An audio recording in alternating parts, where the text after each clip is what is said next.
Hi, this is Scott Garibay, and today I'm going to be talking about Dungeons & Dragons in the year 2003, the 30th year of Dungeons & Dragons history, okay? And we're going to talk about the 30th year of Dungeons & Dragons history through the filter of CLEAR, which is Catalyst, Location, Entity, Artifact, and Relationship. So who was the catalyst for Dungeons & Dragons in the year 2003? Well, it was a gentleman by the name of Monte Cook. And it is my opinion that Monte Cook is among the top 5 people who shaped Dungeons & Dragons throughout the history of the game, who's had the most impact on the game overall. Of course, number 1 on that list is Gary Gygax. He created it, he shaped it, he shapes it to this very day. He shapes it from the grave. It's just Gary Gygax is a creator. You can't surpass him, in my opinion. All right. Okay. The second is Peter Atkinson. His purchase of TSR under the Wizards of the Coast company was just absolutely mammoth. It was really, really important, and it was fundamentally a huge point in time in the history of Dungeons and Dragons. Excuse me. And so, but third, I'll say third. I think Monte Cook is the third most important person to ever shape Dungeons & Dragons. So what's important about Monte Cook? Well, Monte Cook had, first and foremost, he respected Gary Gygax. His work was an homage to Gary Gygax, but he perfected that balance of having respect for the creator, having making his work an homage for Gary Gygax, but at the same time saying, I am absolutely attempting to go beyond Gary Gygax, and then succeeding. So many people thought they were better at, TRPG design than Gary Gygax, and so few were, right? But I think really Monte Cook had his own ideas, his own vision, and he really came forward and did something amazing, right? Multiple times, and that's just it. Monte Cook didn't do something amazing once. He did it multiple times. So in 3rd edition, we're now in 2003, we're in 3rd edition under Wizards of the Coast. Monte Cook is doing design work directly on Dungeons & Dragons in 2003 for Dungeons & Dragons, and he is part of what is shaping 3rd edition and making 3rd edition special. And 3rd edition would prove to be an incredibly important edition, right? And Monte Cook's work on it helps it be successful. In addition to that, he would then break away from Wizards of the Coast and go do some incredible third-party material under Malhavoc Press, and then he would return. Monte Cook will return to Dungeons & Dragons to work on 5th edition. He will sign on the dotted line, join the design team, and then there will be a scuffle, a skirmish, a dust-up between Mike Mearls and Monte Cook, and Monte Cook will leave the design team for 5th edition. This is a mystery that I think is one of the biggest mysteries in all of tabletop role-playing game designs. Why did Monte Cook actually leave in the design team in 5th edition? And I've actually talked to Monte Cook directly, asked him this question directly, and he gave a very pat answer saying, oh, we just had a disagreement, which I understand, but the reality is this was 5th edition was a turning point for the game, and I really would love to know the full story of what happened there. I think you could write an entire book on that one event, right? But just so you're aware, I think what we really saw is then Monte Cook creates Monte Cook Games, and he creates the Cypher system, and he creates Numenera, and creates the Strange, and he really develops a model for successful table. And also he creates Invisible Sun, the most expensive, most luxury-based tabletop role-playing game in the history. So Monte Cook shaped Dungeons & Dragons in 3rd edition and massively, in 5th edition minorly, and his work in the industry absolutely put Wizards of the Coast and the design team of Dungeons & Dragons on notice that you'd better pay attention, you better deliver, because if you don't, Monte Cook will, right? And Monte Cook is, he's just really incredible designer, and he's really important in the history of Dungeons & Dragons overall. What is the location for Dungeons and Dragons in the year 2003? Well, it is Midlothian, Scotland, right? Now, in Midlothian, the reason why we're talking about Midlothian, Scotland is as a reminder that Dungeons and Dragons is a fundamentally American game. It is as American as baseball, jazz, and comic books, right? Those are all elements of Americana that were created right here in America and are fundamentally American. But the entire world embraces it. And here's the other thing is, just so you're aware, like I've been recently, I've been reading about OFAC and monetary policies all over the world. And one of the things that's interesting is recently America has been flexing its muscles and just as far as trade and different things like that. And I learned that really every single bank on the planet of significant size, they all have dollar accounts. There are no completely independent banks anywhere in the world. If you don't have a dollar account, you really don't do international business in any significant way, right? And so, and one of the reasons why this is America is such, it is the cool kid, in high school. Like everybody is looking at that person. Everybody's aware of him and him or her. America is just, its effect on the world can't be understated. And Dungeons & Dragons is part of that. We have this thing that, we love, and we're digging it, and we're using it, but that thing has been translated into into many, many languages officially, and many languages unofficially. And then there are people who play Dungeons & Dragons in the second language they speak, right? Now, Midlothian, Scotland, Europe, who speaks English, has fully embraced Dungeons & Dragons, and it really just whips through their hobby scene, and really marinates. Europe is marinated in Dungeons & Dragons, and they love it, right? And Midlothian, Scotland, and one of the reasons why we're talking today is in Midlothian, in America, we tell Dungeons & Dragons stories about player characters in castles. In Midlothian, Scotland, players play player characters in castles while the players are literally in castles. So Midlothian, Scotland is just another international space where you see that Dungeons & Dragons, there are almost no corners of the world where those books have not been on tables and players have not been playing. And it's part of the export of cool, this incredible export of cool that America continues, right? So Midlothian, Scotland is our location for 2003. Who is our entity for 2003? Well, it is a Morena Baccarin. She played Anara in 2003 on, specifically, she plays Anara, who is essentially like a courtesan on the show Firefly, okay? Now, Morena Baccarin will bring to life the vision of Joss Whedon, and she will have the character that is absolutely most wise and subtle and brings forward an amazing, Morena Baccarin as an actress, will really help to ground Firefly.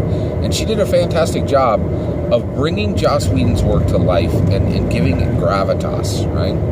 Now, what Joss Whedon will do is for genre material, especially for fantasy-based stuff or science fiction-based stuff, which is catnip to Dungeons & Dragons designers, Dungeons & Dragons dungeon masters, Dungeons & Dragons players, right? Basically, Joss Whedon will come forward, and science fiction and fantasy will have a mark against it, in that people will try it and they'll say, I hate the dialogue in this. And Joss Whedon will be one of the first people to really bring natural, funny, even dramatic dialogue that actually sounds like what real people sound like in science fiction. And Morena Baccarin's performance will actually really help Firefly solidify as this brilliant piece of science fiction art, right? And it's also pointing back to Dungeons & Dragons, saying the stories you tell, they can be art. They're not just, they really can be beautiful, really wonderful pieces of art. Now, I can't really mention Joss Whedon without saying, right now in 2019, Joss Whedon's name has a really different meaning than it did in 2003. Many of the creators that we had really have a new dark asterisk around them after some discussions that happened in 2018 about how they dealt with the people that they dealt with, how they dealt with people professionally, people who were working underneath of them, how they actually were they respectful in all ways, mentally, emotionally, physically, were they respectful? And Joss Whedon's name, unfortunately, was part of that conversation. And so his name doesn't have the bright, shiny luster it did in 2003. And that's unfortunate. But at this point in 2003, Morena Baccarin, as Anora within Firefly, is really doing something special for science fiction. Excuse me. Overall. And science fiction is really helping to fuel continued popularity and continued success for Dungeons & Dragons, because the overlap on those two items is very broad. Okay, all right.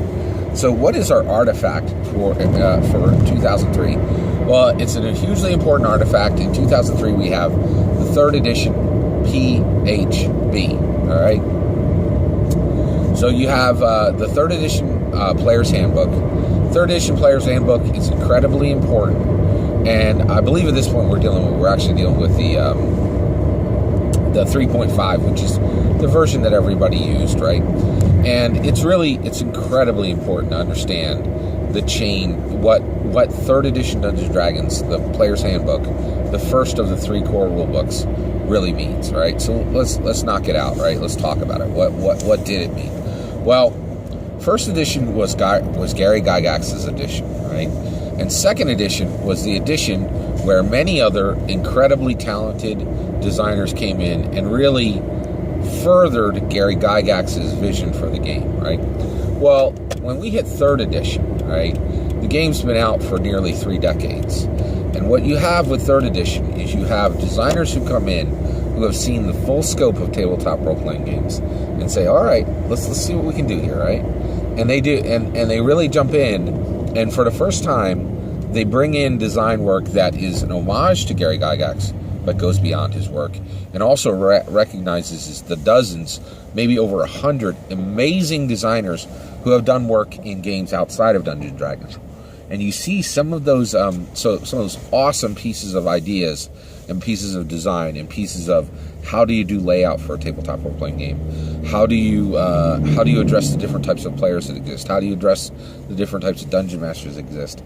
And 3rd edition comes out as 2 things. It comes out as a game that in some ways is more free from Gary Gygax's influence than any other edition, right?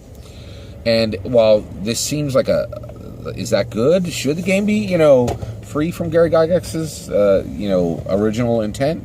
And in some ways, yes, it needs to grow beyond its creator, right?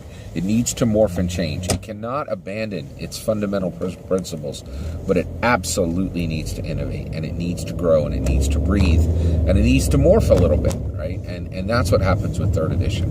And one of the gigantic changes is the OGL, the Open Gaming License for 3rd edition, does something that no other edition of Dungeons & Dragons has ever done, and does something that no other edition of Dungeons & Dragons has done since. You can create some OGL content for 5th edition, but it's much more constrained than it was for 3rd edition, and it doesn't have the same freedom and it doesn't have the same energy that Open Gaming License had for 3rd edition. So what Wizards of the Coast did is they said, okay, we're Dungeons & Dragons, right?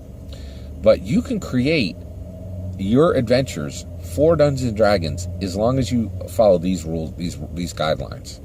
And man, oh man, did third-party creators jump in. There were just literally dozens of companies that made hundreds of products for 3rd edition that were all made to be completely compatible with 3rd edition Dungeons & Dragons. And it would be incredible. Like, it really was absolutely incredible. This is how Paizo would start. This is how Pathfinder would start, was just making dungeons for Dungeons & Dragons.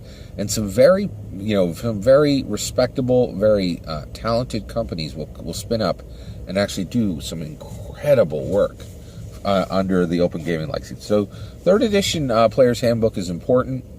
I want to say also My favorite tabletop role-playing game artist of all time, Wayne Reynolds, does some of his first work in his first really high scope, high quality work in Dungeons & Dragons 3rd edition. Wayne Reynolds is just an incredible artist. He's one of the best visual artists that's ever worked on Dungeons & Dragons. And I just really, 3rd edition is hugely important. And here we are looking at the 3.5 Player's Handbook. And the other thing that it is that cannot be forgotten, it is the same traditional 8.5 by 11, a little larger, hardback printed book. And so every time Dungeons & Dragons chooses to do that format, they say print is relevant. And here in 2003, they were saying, excuse me, print is absolutely relevant, and it's important that we continue to use print, excuse me, as our primary medium. All right, so you have this going on, and that is our artifact for 2003. What is our relationship? What is Dungeons & Dragons' relationship? Oh, excuse me. In 2003. Well, it has a relationship to retro. So retro is a thing in the U.S. We have retro clothes, and we have retro music, and we have retro products. We have retro cereals. Excuse me. And so what is really retro? What does retro mean? Oh, excuse me. So one of the things is retro is saying this product is hearkening back to the original days and to older days, into older times. And Dungeons & Dragons will always, especially from 2003 forward, have, especially with 3rd edition forward, it will have a retro feel, right? And the reality is, because the game is saying we are physically going to meet at a table, and when you laugh, I'm going to laugh, and and I'll slap you on the shoulder. That physical proximity is very retro. The print medium is very retro. The fantasy worlds that are very based in medieval lore and in medieval science and even in medieval art is very retro. And so it is a retro. So Dungeons & Dragons is fundamentally a retro product. Okay, and this will be something that I think frustrates the owners of Dungeons & Dragons at times, but in some ways also is its greatest asset. The fact that it calls people back to a time where books are important, and it calls people back to a time where you sat close to your friends, and and you passed the Cheetos, and it was a very, and that table, that physical proximity was very, very important. So Dungeons & Dragons is really fundamentally a retro product, and Dungeons & Dragons has a relationship with retro. That is a clear history of the 30th year of Dungeons & Dragons history in year 2003. What's your experience with 3rd edition? Did you like that edition? Well, how do you think it compares to 5th edition? And also, please consider liking and subscribing, and have a wonderful day.